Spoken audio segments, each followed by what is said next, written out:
So it's time for us to write some JavaScript code to make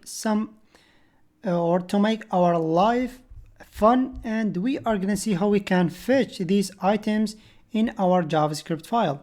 So the first thing first, my whole goal here, it is to make the user once he click on the change title button, we are gonna see different title right here. But this is really simple, but we are gonna learn few stuff.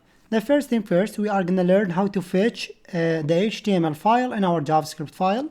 The second thing, it is how we are gonna change these items that we have fetched. The last thing that we are gonna learn, it is how to add click or how to handle click event in our web document. So let's switch back right here. Once again, the first thing first, I'm gonna define my goal, which is to fetch the HTML file, the HTML items, let's say. Okay, the second thing I want to handle,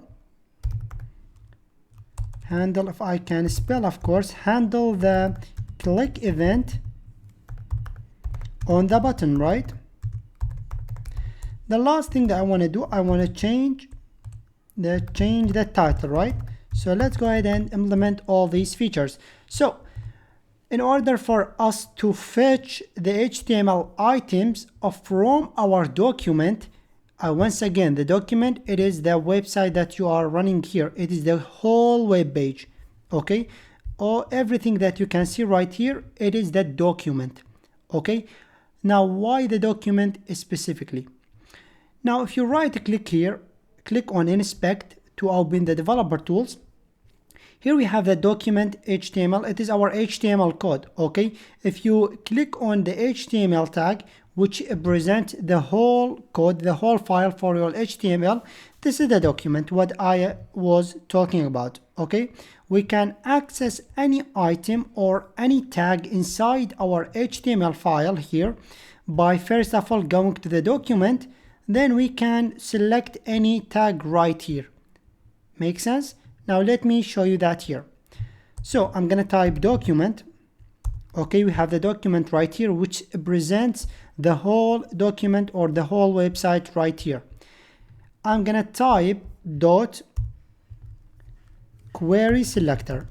I want you to go ahead and type query selector. What does that mean? Now, in order for us to access any item inside our HTML file, we need first of all, as I said, go to the document, which presents the whole website. Dot query selector, this is a pre-built function. It's a pre-built code that allow us to get access to any item inside our HTML document. And what item do we want to access? Well, we can specify right here. Okay, so document, it is the whole website. Dot query selector, this is gonna give us the ability to access any item. Now, once again, you should already know that the class and the ID, these are selectors that we can use to get access to any HTML item right here. Okay, so the title right here, the class title, it presents the whole h1. So that's why here what I can do between quotes or this thing right here, I can type dot title. Okay, dot title, it presents the whole h1, right?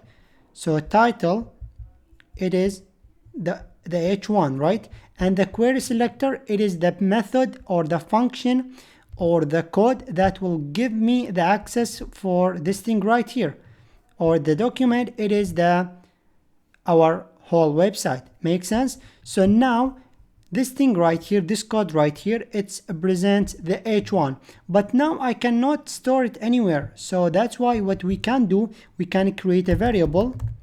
Okay, I'm gonna call it title equal to this thing right here. So what we have did, we have created a variable called title and assigned the value of it to be document.query selector, and we have given it our title, which is the class for the h1.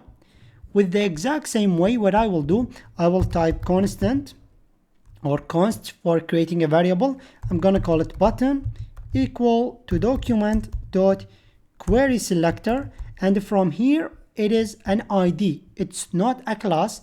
So that's why I can type hashtag, then the name of the ID, which I forgot. So let me say it. It's a click. Okay, so I'm gonna type a click like so. Now these two variables, the first one is represent the h1, the second one represent our button. Now this way here, right here where you can see it, you can fetch any item that you want. Really doesn't matter. So for example, here I'm gonna create several elements, a b tag with a class of disk or description. Okay, and let me see it right here. As a challenge or as a task, I want you to go ahead and fetch this thing right here, the b with a class of disk. Here in your JavaScript file. Now pause the video and do it right now. And here's the solution. Very, very simple. I'm going to create a variable. Let's call it disk. Should equal to document.querySelector, then .disk, because it has a class. Very, very simple. Now in this way right here that you can see it, you can fetch or access any item inside your HTML file. Okay, so in this video we have finished our first point right here, which is to fetch any HTML file, any HTML item that we want.